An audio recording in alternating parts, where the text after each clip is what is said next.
બે બાવા જાતા તા અંગલ મંગલ કરતા તા ચકલી ચારા પાતી તી ચકલી કેવી ઈંડા મૂકે એવી ઈંડા કેવા ચા બનેવા ઈ ચા કેવો મહેમાન પીવે એવો ઈ મહેમાન કેવા પૈસા આપે એવા ઈ પૈસા કેવા સાડી લેવા એવા ઈ સાડી કેવી મામી પહેરે એવી ઈ મામી કેવી ધોકો મારે એવી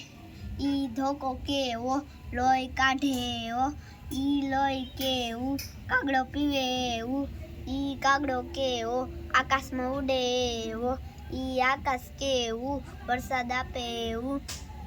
ઈ વરસાદ કેવો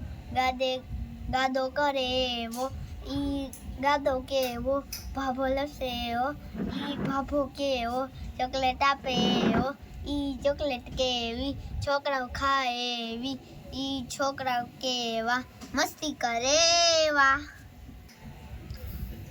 એક ચકી હતી ઈ માળામાં બેઠી હતી તો પડખેના રસ્તામાંથી એક બાપા આયલા જતા હતા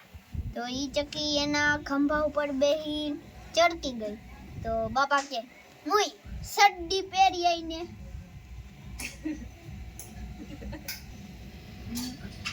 મારો ભાઈબંધ હતો જેનીઓ ઈ ટાવર ઉપર ચડી ગયો તો ઈ ડાન્સ કરવા માંડ્યો તો ઈ ટાવર ઉપરથી પડી ગયો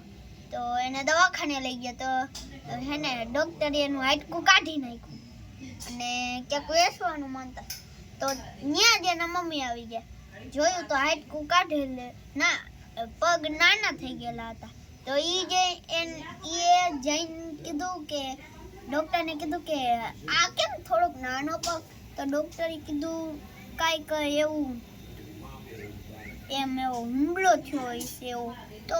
ઈ કે અચાનક આવો હુમલો ડોક્ટર ખોટું બોલતા હતા કેમ કે એનું હાડકું કાઢી નાખ્યું તો એ અને પછી ઘરે આવ્યો એમ જ ડોક્ટરે ઈ મોકાનો ફાયદો ઉપાડી હાડકું વેસવા વયા ગયા પણ માળા એટલા શરીફ હતા કે કોઈએ ઈ હાડકું ન લીધું ભાઈ એના માટે લાઈક સબસ્ક્રાઇબ કરી દેજો એક મારો ભાઈબંધ હતો એનું નામ હતું યુ તો એકવાર ઈ અમારા ઘરે આવ્યો અને અમારા ઘરેથી બરફ લઈને જતો હતો તો એમાં એ નાગ જાતા જોયું તો એને કઈ થયું તો ઈ નાગને ટપી ગયો અને ફટાફટ એના ઘરે જઈને કીધું કે હેને આ મમ્મી નાગ આવ્યો અને હેને હું એની ઉપર ટપી ગયો તો એની મમ્મી ગયા તો ઈ ગોળો દાંત કાઢે ઓકે પછી પકડવા વાળા ભાઈ આવ્યા અને ઈ નાગને પકડી ગયા તો ખબર નહીં કેવી રીતના એક મોટો જબરો અજગર આવ્યો ને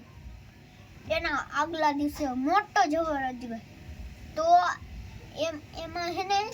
વચમાં એકદમ ઊભો રહીને ખબર નહીં એવું ગોળ જ ફરે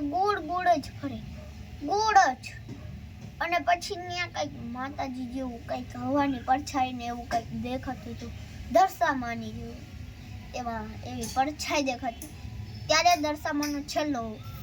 છેલ્લું વ્રત હતું ત્યારે અને પછી એને અજગરને પકડવા વાળા આવ્યો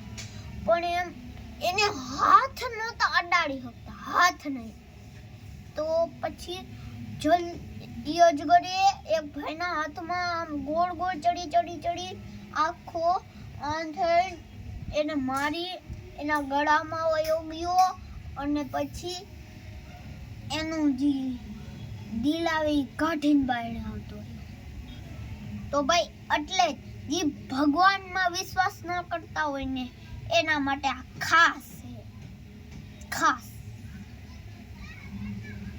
લાઈક અને સબસ્ક્રાઇબ પ્લીઝ નમસ્કાર